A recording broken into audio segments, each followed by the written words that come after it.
Ignorance. Genre, mystic. Let's talk about light. Part 25. Author, Jose Taveras. Venezuela. What is ignorance?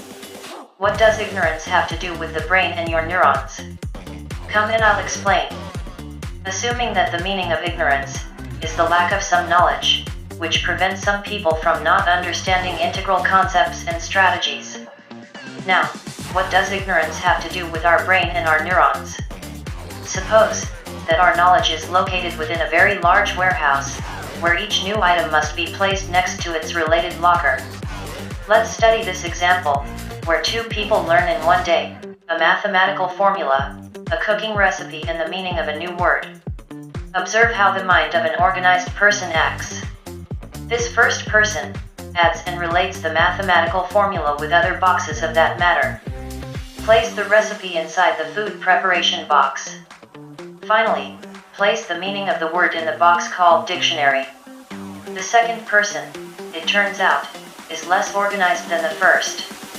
Then, it happens that all that knowledge learned that day leaves them there badly placed. In other words, it leaves the information scattered without any tagged location.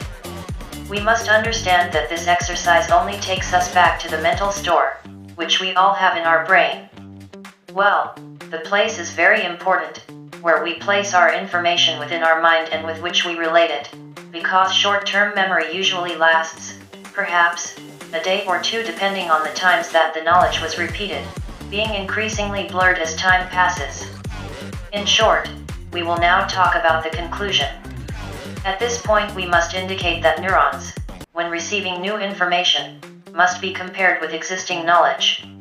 They must join each one with the most intimately related. To be better remembered, better found, to take the shortest possible time to be inquired by the mental processes of thoughts. Then, when the person with lack of knowledge or ignorant person appears, it is usually very similar to that second disorganized person, who cannot find the information, or sometimes does not access it quickly, even if he has already learned it. It should be noted that the primary experience to remember is that we must always be organized people. That is where true intelligence lies. Each person usually projects their degree of organization throughout their environment. Give him lay and follow me, for more information.